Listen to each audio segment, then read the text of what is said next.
Hello, everybody. I'm Sam Wood, and welcome to Ep.1 of Constructions.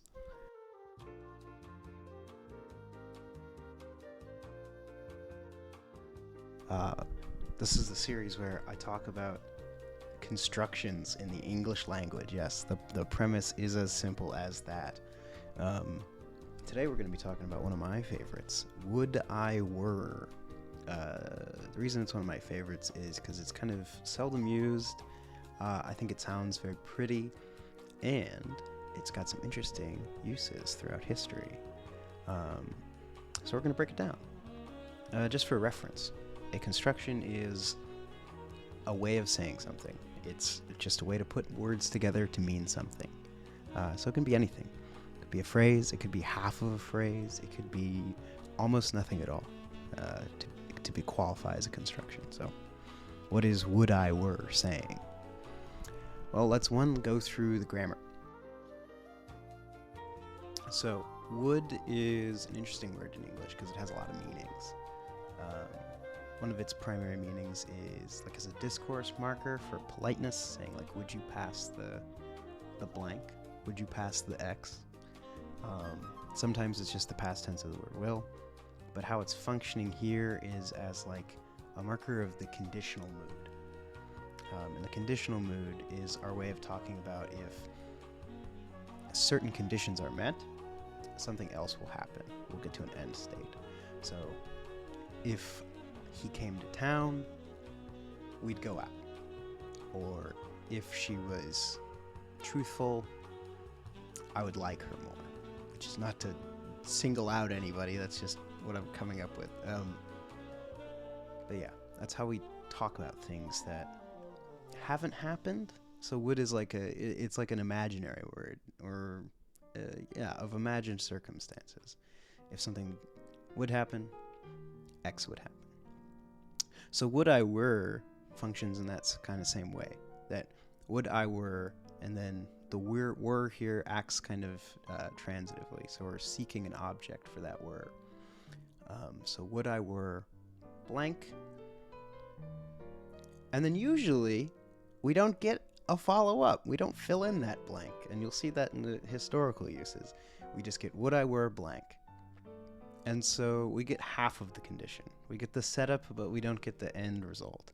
And this is where would is conditional and also indicates a desire. By the way, that blank, oftentimes, and you may have guessed it, is just things would be better. We desire something. It's indicating that a desire would be met if this condition was fulfilled. The rest of the phrase is kind of simple to break down.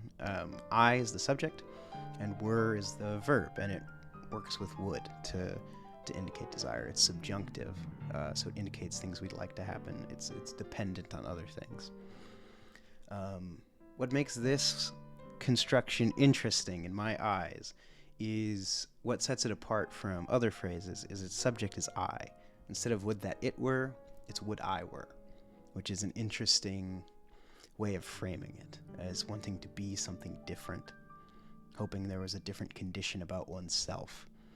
And oftentimes that's a want to be completely different, not just like would I were slightly happier. Oftentimes it's would I were something completely different. And I think that's what's interesting. So that's the grammar. Phonesthetics. I think it's a really pretty phrase. Your mileage may vary. If you don't think it's pretty, then you don't think it's pretty. I like the pleasing symmetry of the approximate w sound. It's got a nice rise and fall because you've got two relatively lower vowels, would I were, and it's long, short, long.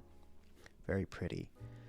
But then again, if you don't like it, you don't like it. I like it. So that's the phonesthetics of would I were. Let's look at some of the interesting historical uses of this phrase. The line I want to follow goes back to Greek. And we'll dither around, but we're going to start with Greek. We're specifically going to start with the phrase, and I'm going to do my best Greek pronunciation here. Aitheienomin. Aitheienomin. Aitheienomin. Which means I wish I was born, or I wish I was born as. So we get that indication of wanting to be something different, something fundamentally different. And the example of that being used comes from Plato's Greek Chronicles, where he says, "My Aster, you are looking at the stars. Would that I were the heavens, so that I could gaze on you with many eyes." A beautiful sentiment, a lot of longing, a radical transformation, but rooted in a personal connection. And that's a recurring theme you'll see in a lot of these. We're going to move to a poem by John Keats called "Bright Star, Would I Were Steadfast as Thou Art." Bright star, would I were steadfast as thou art, not in lone splendor hung aloft the night, and watching, with eternal lids apart, like nature's patient, sleepless eremite, the moving waters at their priest-like task of pure ablution round earth's human shores, or gazing on the new soft-fallen mask of snow upon the mountains and the moors. No, yet still steadfast, still unchangeable, pillowed upon my fair love's ripening breast, to feel forever its soft fall and swell, awake forever in a sweet unrest, still to hear her tender taken breath, and so live ever, or else swoon to death. Here we get this idea of, again, being a star, being something greater than a human being, a star, something of the heavens, being able to watch. But this time we get something a bit more close, to be like the light that falls upon John Keats's love's breast. A beautiful sentiment, beautiful poem.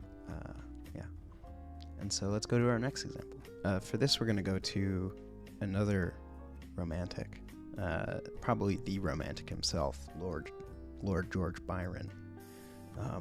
In his poem, "I Would I Were a Careless Child." But we're just going to read the first stanza because it's a long poem. "I would I were a careless child, still dwelling in my highland cave, or roaming through the dusky wild, or bounding o'er the dark blue wave. The cumbrous pomp of Saxon pride accords not with the freeborn soul, which loves the mountain's craggy side, and seeks the rocks where billows roll." Here we're developing kind of a secondary use of the phrase, which we'll see in our next example is also this connection to nature, of wanting to be more in tune with a place, geographically in tune. So the next thing we're going to read, and you'll notice these are all poems, because it's a very poetic phrase, comes from Rupert Brooke. He's a bit later than Keats and Lord Byron, and he starts to develop this natural theme as well in his poem, The Old Vicarage, Grantchester. "Eithe Yenoimin, would I were in Grantchester, some it may be can get in touch with nature there, or earth, or such, and clever modern men have seen a fawn a-peeping through the green, and felt the classics were not dead, to glimpse a naiad's reedy head, or hear the goat-foot piping low. But these are things I do not know. I only know that you may lie day long and watch the Cambridge sky, and full lulled in sleepy grass, hear the cool lapse of hours pass, until the centuries blend and blur, in Grantchester. Something that I thought was funny, a big inspiration for this piece was a blog post on the Figures of Speech blog from 2017 by a guy named Richard, what he has to say about that passage is, "This passage is an introduction to the appearance of the ghostly apparitions in the dream sequence that follows. It should be cut out. It has no merit whatsoever, being a confused and maudlin shambles." So he absolutely hates this poem, which I think is very funny. Our next poem, actually, is one referenced also later in this piece. It's by John Betjeman.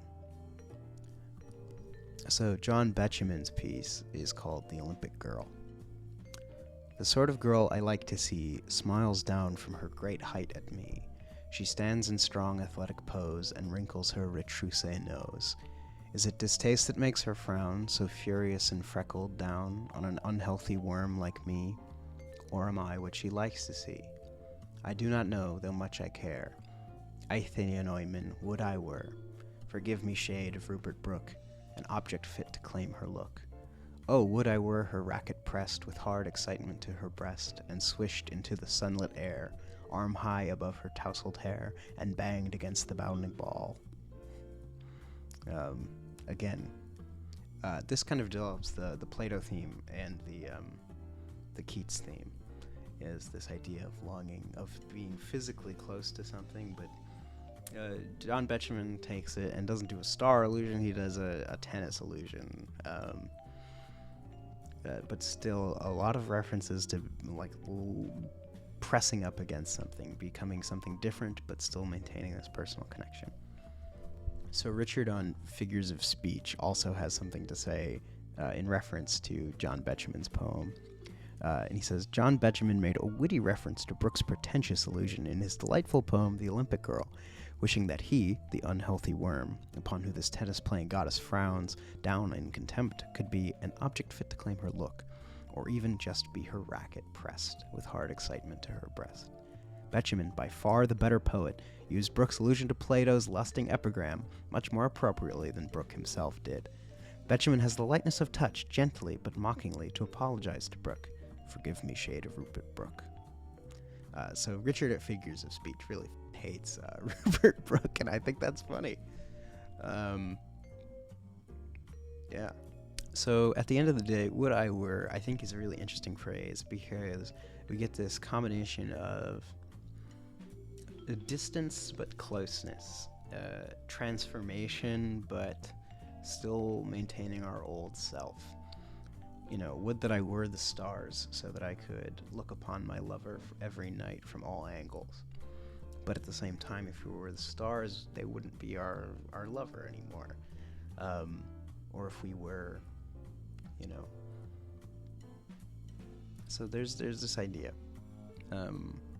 It's a really pretty phrase, and it's not something you would expect that's the history of its use, as kind of a lusting, but distance, but close, but a lot of different elements going on just from what I were.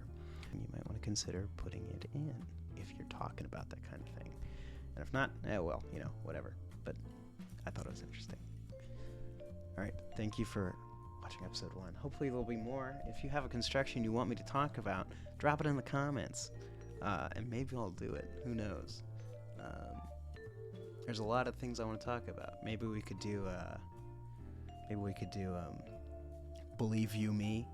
That's a good one. But yeah, I'll see you next time.